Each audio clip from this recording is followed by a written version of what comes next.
I remember the day I realized I couldn't keep relying on my usual over-the-counter painkillers. It was a chilly morning, the kind that made my knees ache and my lower back feel stiff. I was 68 at the time, and I'd been battling periodic pain for years.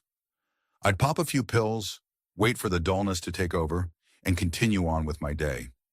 It felt normal, almost routine, something I'd accepted as part of getting older. But on that particular morning, the pills I reached for, the same ones my doctor once casually approved, didn't provide the comfort they once had. In fact, they left me feeling groggy, irritable, and still in pain. That was the moment I asked myself, is this the only solution? What struck me most was how casually I'd come to treat these medications. Like many folks in their 60s, I grew up in a time when you just took your aspirin or acetaminophen whenever something hurt. No questions asked. But as the years went on, the pain shifted from minor twinges to deeper aches that made everyday tasks a challenge. Tying my shoes, reaching for a can in the cupboard, even picking up my phone from the floor. The reliance on quick fixes started to feel like a crutch that could break at any moment. Over-the-counter painkillers were no longer serving me. They were simply masking an issue I was tired of ignoring. If you're watching this because you're tired of feeling like pain is your constant companion, you're not alone. Many older adults find themselves in a cycle of taking medication, feeling temporary relief, and then dealing with new or worsening aches that creep back twice as strong. The risk here is huge. One day you might wake up and realize you've allowed the fear of pain to reshape your entire life. You stop visiting friends because your knees hurt when you climb the porch steps, or you avoid traveling because sitting for long periods triggers that nagging lower back pain. Before you know it, your world has shrunk to the size of your living room. It's not just about physical comfort, it's about dignity, independence, and the ability to live the way you want. The good news is that there are alternatives to blindly reaching for that bottle of pills. Today, we'll explore 5 lessons I wish someone had told me sooner. If you stick around till the end, you'll learn about a surprising yet simple shift that helped me restore my sense of control. You'll see how these principles can transform your perspective on pain relief, and you might even discover you don't need those pills quite as often as you think. Doctors and specialists are now recognizing that seniors deserve better than Band-Aid solutions. That's what opened my eyes. I started paying attention to the research on how lifestyle changes, mindset, and certain overlooked practices can dramatically reduce the need for constant medication. I'm no doctor, just a person who's walked this path and done enough homework to know there's a better way. My goal is to share what I've learned so you can regain your sense of confidence and pride in your body's ability to heal. Before we dive into the 5 lessons, let me invite you to subscribe and turn on notifications if you haven't already. This way, you won't miss any future videos that might help you live more comfortably and confidently. And if at any point in this video you find something particularly helpful, let me know in the comments. Type 1 if it resonates with you, or type 0 if you'd like me to address it differently. Your feedback is valuable because it helps me tailor content that matters to your life experience. Now let's jump into these 5 lessons that made me put down the over-the-counter pills and pick up a new perspective. It all begins with understanding a fundamental truth. Most pain isn't just a random inconvenience, it's a signal. And if we start listening more carefully, we might discover a path to relief that doesn't rely on medications as a first resort. That brings us to our first key lesson. I stopped using over-the-counter painkillers when I recognized that pain can be a powerful teacher, not just an enemy. We often see pain as a problem to get rid of as fast as possible, but sometimes pain holds crucial information about what our bodies need. Many seniors believe that if something hurts, you just take a pill. End of story. But the truth is, persistent pain might be your body waving a red flag, urging you to look deeper. Let me share a story about Carmen, who's 73. She used to have constant neck pain. She'd been taking painkillers almost daily for months, but the pills never solved the underlying issue, which turned out to be poor posture and muscle tension. Carmen had spent years sitting in a recliner for hours at a time, shoulders hunched, head tilted forward. The moment she realized her posture was causing her neck strain, she made a change. Short, daily stretches, and a conscious effort to sit upright. She still took the occasional over-the-counter painkiller for flare-ups, but she drastically reduced her usage. And best of all, Her neck felt better than it had in years. It sounds counterintuitive at first. How could something so unpleasant be good for me? But pain can be like an alarm clock. You can hit the snooze button all you want, but it'll keep ringing until you actually get up and do something about it. In Carmen's case, ignoring the signal meant the root issue got worse. Addressing the signal meant discovering a remedy that didn't leave her groggy or dependent on pills. If you're dealing with recurring pain, start by asking yourself, is there a pattern to this discomfort? Maybe your knees act up after you've been sitting too long. Maybe your back starts to ache when you're worried about finances or family. Instead of popping that pill immediately, try to notice the circumstances around your pain. Keep a brief diary for a week. Jot down when it hurts, what you were doing, how you felt emotionally. This small habit can reveal triggers you never noticed. When you shift your mindset from pain is bad to pain is a signal, you regain a sense of agency. Instead of feeling victimized by random aches, you're investigating them. You become a detective in your own well-being, which is a far more dignified and empowering role than simply being a patient on medication. Before we move on, remember, the goal here isn't to shame anyone for using painkillers. Sometimes we need them. But relying on them to the point where we never address the real cause can trap us in a cycle of temporary fixes. By viewing pain as feedback, you open the door to deeper healing and fewer pills. That sense of control is worth more than any quick fix. The second lesson is about a hidden truth that many seniors overlook. Your emotional well-being can directly influence how you experience physical pain. Most people think pain is purely physical, so they separate it entirely from their emotional state.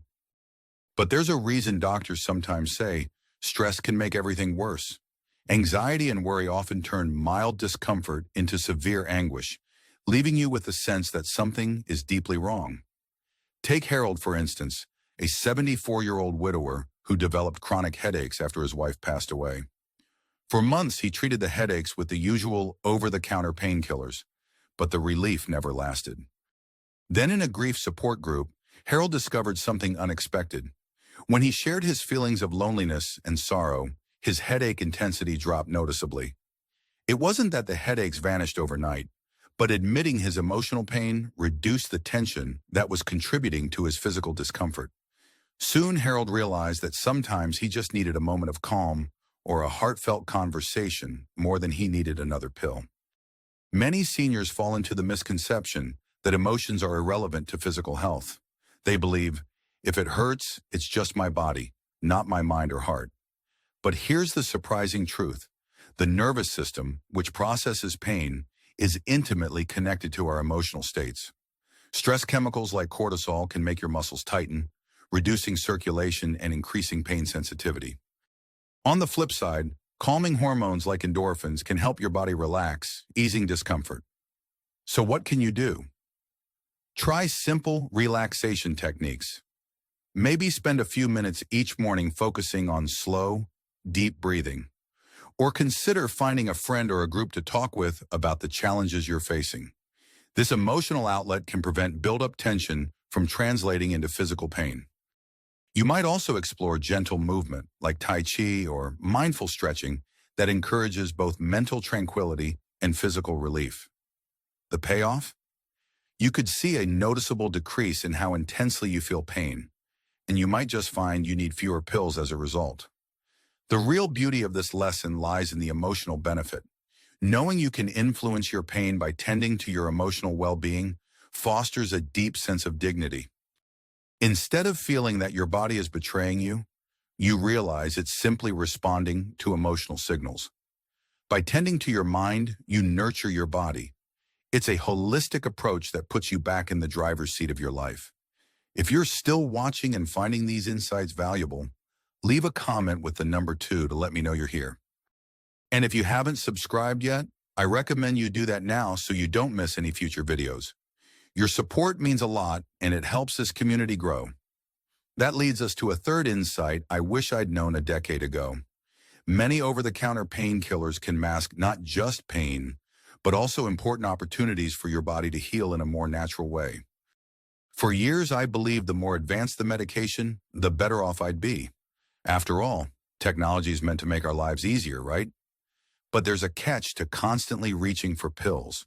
They can numb you to the cues your body's giving, cues that might guide you toward a better posture, a more balanced diet, or a less stressful lifestyle.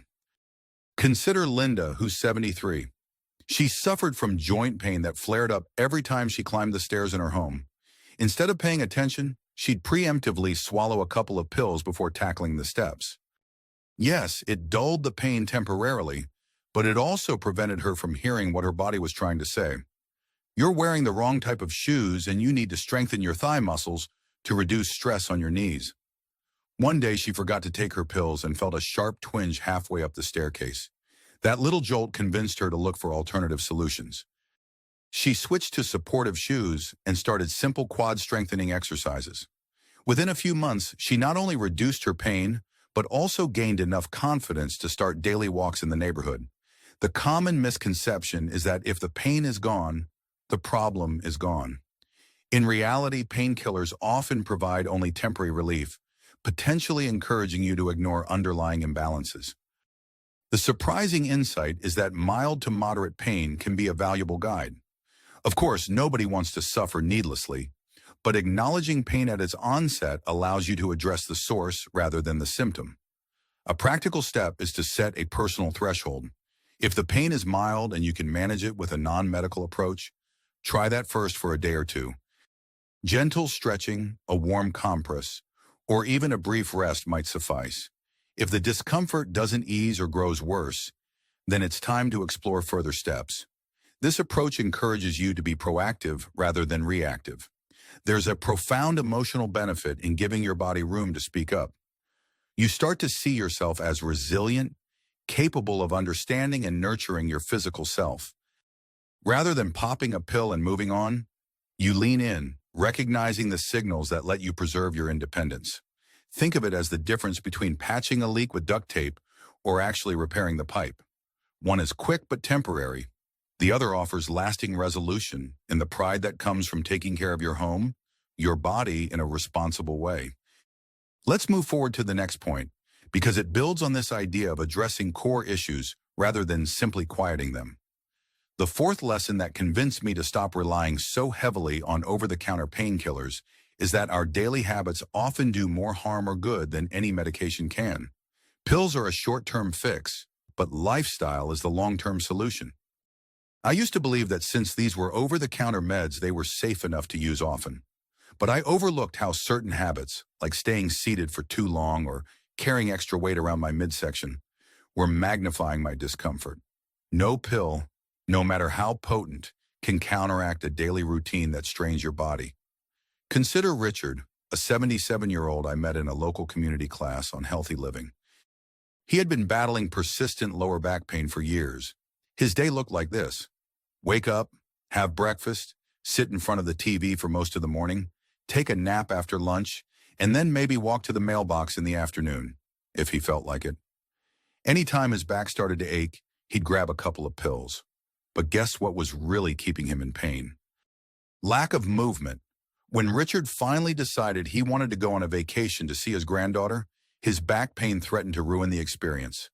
That's when he turned things around. He began doing simple exercises designed for seniors. Tiny things like standing up and sitting down from a chair 10 times in a row, or taking 3 short walks each day instead of one big one. He also swapped out some sugary snacks for fresh fruit and vegetables. Within 2 months, Richard reported that he'd cut his pill use in half. By the time he left for that trip, he hardly touched the bottle. The misconception here is that taking a pill is easier than changing my lifestyle.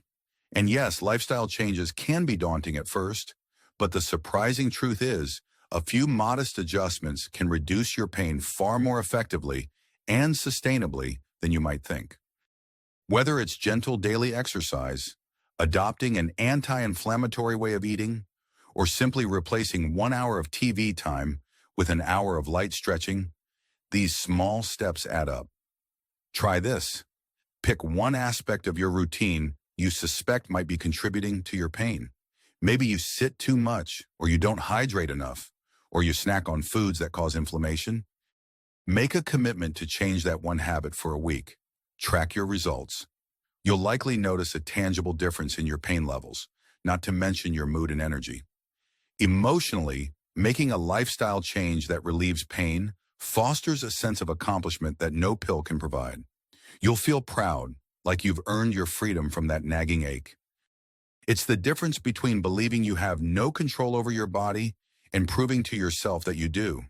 If you're still watching and finding these insights helpful, comment with the number 4 below. And if you haven't already, please subscribe and click the notification bell so you don't miss future videos. We're building a community of people who believe in staying active, staying engaged, and taking ownership of their health. Finally, let's talk about the 5th lesson, perhaps the most empowering one. This lesson highlights a sometimes overlooked reality. Maintaining your sense of independence and dignity can be one of the best pain relievers there is. When you feel confident, valued, and capable, your body often follows suit. It sounds too simple to be true, but it isn't. There's a direct link between self-image and physical well-being. A friend of mine, Beatrice, is 76. She spent much of her 60s convinced she was just too old to do many activities she once enjoyed, from gardening to dancing. Whenever she tried, pain would flare up somewhere, her knees, her hips, her back, and she'd pop a pill. Her confidence dropped, and her desire to socialize plummeted. Then one day she stumbled upon a dance class for seniors. The teacher was in her 80s and still full of life, twirling and laughing. Beatrice was stunned. She thought, if she can do it, maybe I can too. She started going to the class. The first sessions were tough, her body complained. But with gentle support from the teacher and fellow classmates, Beatrice began building strength and resilience. She learned how to stretch properly before dancing and how to listen to her body's limits. Within a few months, she noticed a dramatic decrease in her dependence on pain medication. The social aspect was a bonus. Having friends cheering her on boosted her mood, which in turn helped her cope with the aches that used to overwhelm her. The misconception is that as we age, we must slowly surrender our sense of pride and accept an ever-shrinking life. But the counterintuitive truth is, the more you nurture your sense of identity, be it through hobbies, social connections, or simply a daily walk in the fresh air, the less power pain has over you. A strong self-image is like emotional armor that helps buffer the physical discomfort. If you've been putting aside an activity you used to love, singing, painting, volunteering, consider reintroducing it to your life. Or if there's something you've always wanted to try, take a small step toward exploring it. Give yourself permission to believe you're still capable. You might be surprised at how this mental shift translates into physical relief. The emotional benefit here is huge. You're no longer defined by what hurts, but by what you can do and enjoy. That sense of pride is a potent antidote to the feelings of helplessness that often come with chronic pain. There's nothing more dignifying than discovering you still have a wellspring of strength and creativity inside you, waiting to be used. Now that we've explored these 5 lessons, let's take a step back and see the bigger picture.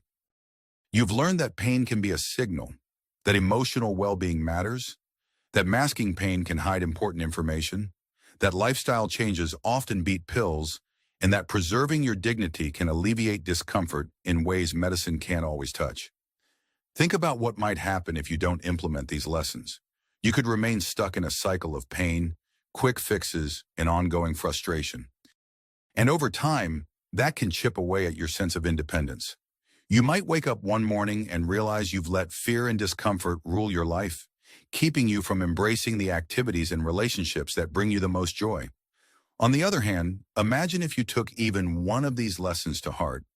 Picture yourself feeling a little more in control, a little more hopeful every day.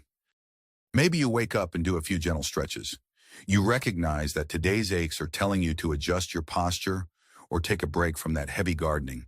And instead of groaning in resignation, you say to yourself, I can handle this. I know what to do. It's crucial to act now. Our bodies don't wait around for us to make changes, and time can either be our ally or our enemy. The sooner you explore these alternatives, the faster you'll break the habit of automatically relying on medication. This isn't just about preserving health. It's about reclaiming your freedom. The freedom to spend time with family without worrying about your next dose, to travel without fear of running out of pills, to wake up every day feeling like you're still in the driver's seat of your own life. Which of these 5 lessons spoke to you the most? Was it the idea that pain is actually a signal you can learn from?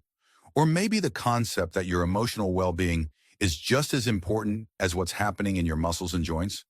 Take a moment to reflect on how these insights apply to your life right now. If you have a piece of paper handy, jot down a quick action you can take. It could be as simple as, I'll do light stretches tomorrow morning before breakfast. Or, I'll call my friend and talk about what's been bothering me instead of bottling it up.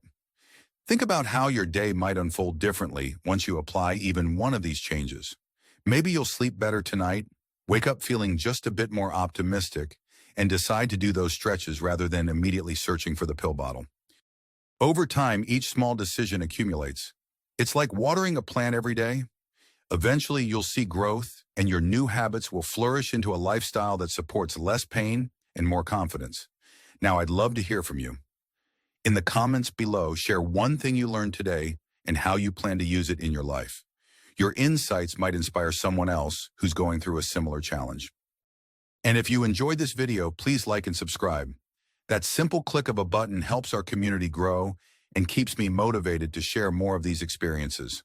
While you're at it, consider sharing this video with a friend or family member who could benefit. You never know.